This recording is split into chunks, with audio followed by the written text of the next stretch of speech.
bodily injury and operating a vehicle recklessly. They're also charged with operating without a license. Yes, Mr. Bachman, you do have the right to be represented by a lawyer. If you cannot afford one, the court will appoint one. Are you asking for the court to appoint a lawyer, sir?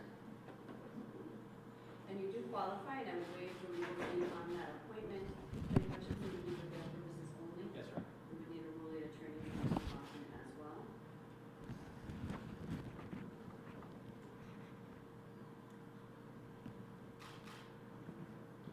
And Commonwealth, I will hear you on the question of bail, and it looks like you also filed a revocation on his open case. I did, Your Honor. Your Honor, the Commonwealth is asking for a $50,000 cash bail in this case, and that request comes from the facts alleged and also the defendant's record before the court, specifically his one only open case, and for that case, the Commonwealth is moving to revoke his release in that case. Your Honor, speaking first of the facts of the case, the facts in this case stem from the early morning hours of March 25th, 2023, when a Chicopee police officer who was in a stationary position saw a Lexus SUV pass his position at a speed that he believed to be over the speed limit. He pulled out to stop that vehicle. It turned onto Montgomery Street in Chicopee.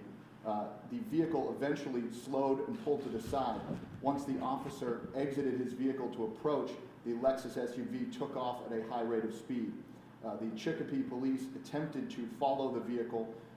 They lost sight of the vehicle after a few seconds, and the vehicle, they actually ended up passing the area of 1084 Montgomery Street.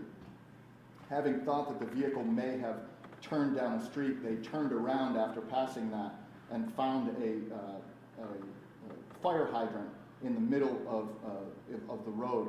Officers noted that the fire hydrant had been knocked off, and they looked at 1084 Montgomery Street and found the Lexus SUV was almost completely inside of the home located at 1084 Montgomery Street.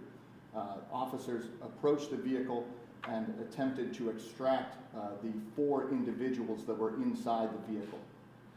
They were successful in extracting 3 of the 4 individuals.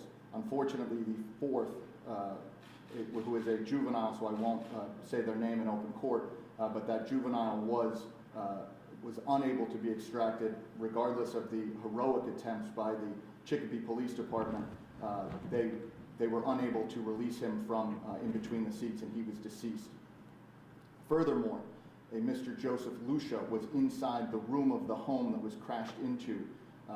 Again, thanks to the heroic actions of the Chicopee police, he was able to be extracted from under the vehicle and was saved. However, he is still in serious condition and still hospitalized, suffering from what is simply a serious bodily injury of multiple kinds, Your Honor. The Commonwealth requests a $50,000 cash bail in this case because of those facts, because of the serious potential penalty and minimum mandatory penalties that the defendant faces for the OUI manslaughter charge. Furthermore, the defendant is actively engaged in this case in trying to get away from the police. So the Commonwealth is severely concerned about his willingness to come back before the court. Furthermore, in speaking to the case that he has open in this court, that is a case that charges possession of a firearm, which on its own is a serious and troubling offense to the Commonwealth. However, the specific facts of that case add to the level of troubling behavior that the Commonwealth is considering here, because once again, in the exact same vehicle that the defendant was operating on the night of,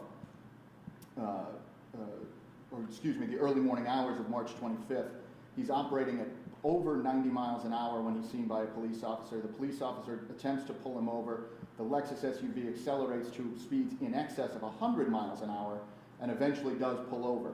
So once again, the defendant is operating the same vehicle that's used in the commission of the crimes of March of 2023. He's operating that vehicle in February of 2022, operating at a high rate of speed.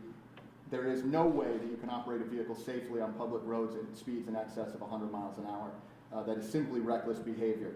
So based on those facts, the Commonwealth does believe that the motion to revoke bail should be allowed.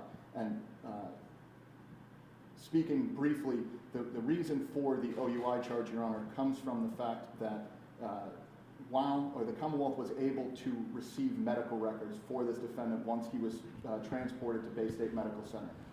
The Commonwealth was able to review those medical records and find not only notifications that the staff, actually, I'll redact that. The Commonwealth had reason to believe from those medical records that the defendant's blood serum was somewhere in the neighborhood of 0.14 per blood alcohol content.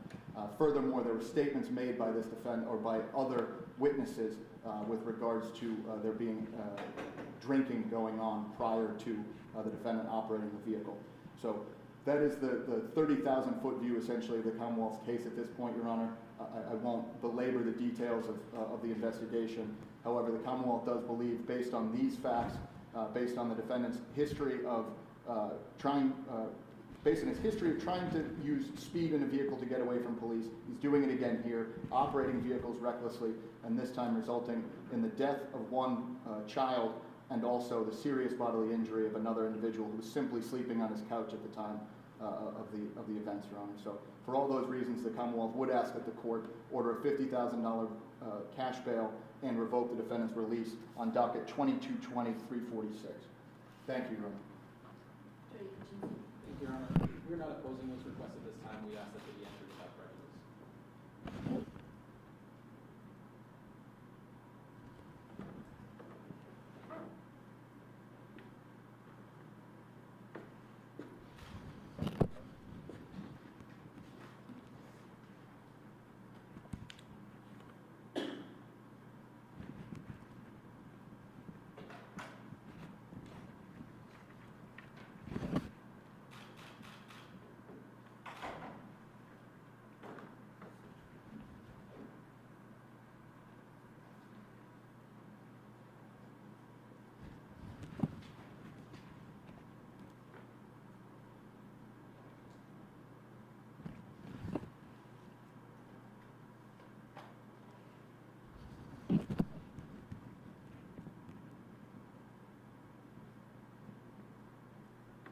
So in regard to the case here in Chicopee, the bail is set in the amount of $50,000 cash, $500,000 surety that is agreed to, that is set without prejudice. I do need to give you the bail warning, which is if you are charged with any cases while this one is open, your release on this case could be revoked. You could be held without the right to bail up to the day of trial. In regard to your other case here in Chicopee, docket number 2220 CR 0346, Commonwealth's motion to revoke your release is allowed. It is a 90-day revocation. July 19th is the date. So this one will go to May 19th on both cases. Thank you. What's the other date on the other one, Mr. Who was the attorney on? Right, so regardless, we'll put them both on the 19th. Thank you, Your Honor. I'll let Attorney Dellman. Thank you. Thank you, Your Honor. Thank you, Mr. Clerk. I love you.